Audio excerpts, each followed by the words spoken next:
السلام عليكم ورحمة الله وبركاته، كيف الحال وأهلا من جديد. حاليا بعد ما بدأ الترم التاني عايز أتكلم عن مشكلة، وأكبر مشكلة واجهتني لما دخلت كلية الطب. أنا إنسان بيحب يعمل حاجات كتير، يعني يحب يتمرن، يدور على شغل، يعني يحاول يعمل بيزنس، يحب يذاكر وتصوير فيديوهات، تصميم مونتاج، حاجات كتير أوي. مش بعمل ده كله تضييع وقت عشان ما ذاكرش وده كله، ولكن أكبر مشكلة واجهتني فعلا تنظيم الوقت وتنظيم المهام، وإزاي أحشر ده كله في ال24 ساعة، وإزاي أعمل ده كله في نفس الوقت، على قد ما أقدر ما أقصرش في مذاكرتي وأذاكر كويس وما أضغطش على نفسي اللي هو الحاجات الحلوة اللي أي إنسان نفسه يعملها بعد ما يخش طب، دي اللي هو أنا دخلت طب خلاص، ما عايز بقى أحافظ على مذاكرتي، بس في نفس الوقت أعمل الحاجة اللي أنا عايزها وأعمل الحاجة اللي أنا نفسي فيها في نفس الوقت، ما قصرتش في دينك. وعارف حاجات جميلة أوي النتيجة إن أنت بتبقى مضغوط ومخنوق وتعبان ودايما في ستريس، ودايما عايز تعمل حاجات كتير ودماغك شغالة وما بتنامش وحاجات كتير أوي كده. الحل الوحيد اللي لقيته لها بصراحة، ده الحل الوحيد فعلا، التدوين، كتابة. عارف انت الدفتر اللي كنا بنعمله ده، اللي هو النهاردة هعمل كذا كذا لغاية الساعة كذا، وهعمل كذا كذا لغاية الساعة كذا. يوم السبت عندي سيكشن، يوم السبت عندي محاضرة، يوم الاثنين عندي محاضرة وسيكشن، يوم التلات عندي اونلاين وي. فده حل كويس جدا، كويس جدا، ملقتش بصراحة حل أحسن منه. أولا هتصفي دماغك، هتبقى عارف انت بتعمل ايه، هتبقى عارف ايه الحاجة اللي انت المفروض تعملها وايه الحاجة اللي انت محتاج تعملها، عارف حاجات كتير قوي، وخفيت الضغط من على دماغك، خفيت تفكير كتير. طب انا هعمل ده كله ازاي، طب انا هعمل مش عارف ايه، وفي نفس الوقت يعني ما قصرتش في دينك، ودي اهم حاجة.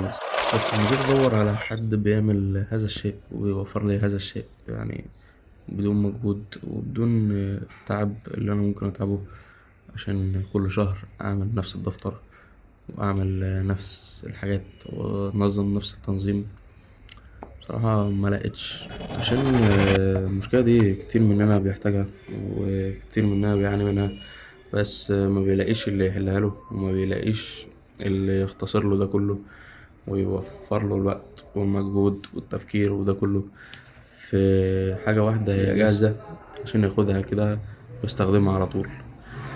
فبصراحة بعد تدوير كتير وفيديوهات كتير، تطوير ذات وفيديوهات كتير وكورسات تنظيم وقت وقراءة كتب واستماع لكتب، فأنا قررت أبدأ هذا البراند، اسمه رمادي، عشان تاخد نفسك في النقطة الرمادي من الأبيض والأسود، بين إن أنت مبسوط بحياتك ومبسوط وفرحان وكل حاجة، وبين إن أنت منجز وتعبان وستريس وكل ده. النقطة الرمادي اللي في النص إن أنت بتنجز وبتتعب في نفس الوقت، مبسوط في نفس الوقت، بتعمل الحاجة اللي أنت عايزها في المكتب بتاعك. بالمناسبة بقى إن الترم التاني بدأ، فلازم نرجع لهنا ونرجع نبدأ بعد ما خلصنا تهبيل وخلصنا محاولات والكلام ده في الترم الأولاني وتجارب كتير، اتعلمنا حتة درس يعني لا غنى عنه، ودرس صعب، بس نقول الحمد لله قدرة ربنا. من أهم الحاجات فعلا اللي كنت مركز عليها في البراند أو في النوتات وفي التدوين والكلام ده، يعني إن تكون علاقتنا مع ربنا بتتطور هي كمان. يعني مش بس بنتطور في الدراسة، مش بس بنتطور في الرياضة، مش بس بنتطور في الشغل في النفسية، لأ أنت ده كله لا يساوي أي شيء بدون ما تكون بتتطور في علاقتك مع ربنا، بدون ما تكون مقرب من ربنا أكتر يعني. يساوي إيه النجاح وأنت لا حول ولا قوة إلا بالله بعيد عن ربنا، ما بتصليش، ما بتقراش أذكار وما بتقراش قرآن؟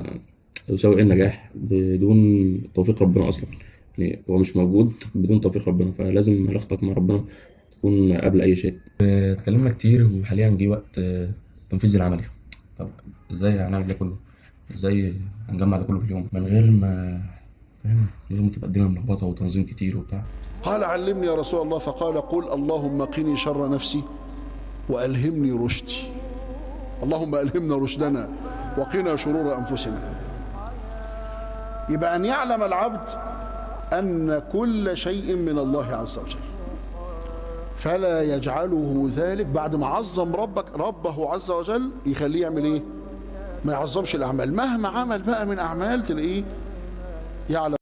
فيكون عندك تمبلت مخصوص ليك، وهيكون عندك نوتة مخصوص ليك، كاستمايز ليك على حسب أهدافك، على حسب الحاجة اللي أنت عايزها، على حسب المهام اللي أنت عايز تحطها في يومك، وعلى حسب الحاجات اللي انت فعلا عايز تركز عليها. يعني كل حاجة ليها هدف، زي مثلا نقطة تنظم الدنيا أنت فوكس يعني.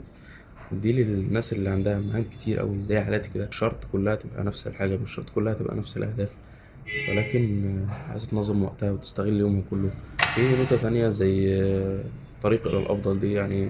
وأنت عايز فعلا تنظم وقتك وتقرب من ربنا أكتر وتكون مركز على مهامك بس، يعني مذاكرتك أو شغلك وعلاقتك مع ربنا وبس. فدي هتكون كويسة جدا ليك. وفي نقطة دي مش تجارية على قد ما هي فعلا معمولة عشان في كتير مننا بيعاني من المشكلة دي. والمشكلة فعلا يعني لو محلتهاش بسرعة ومحلتهاش وتنتك حليلها وقت طويل فهتتضخم معاك وهتأدي لنتائج مش عايزينها، كومبليكيشنز وحشة على الآخر. ربنا يعيننا إن شاء الله وتكون شيء نافع علينا لكم، وبالتوفيق وفي أمان الله.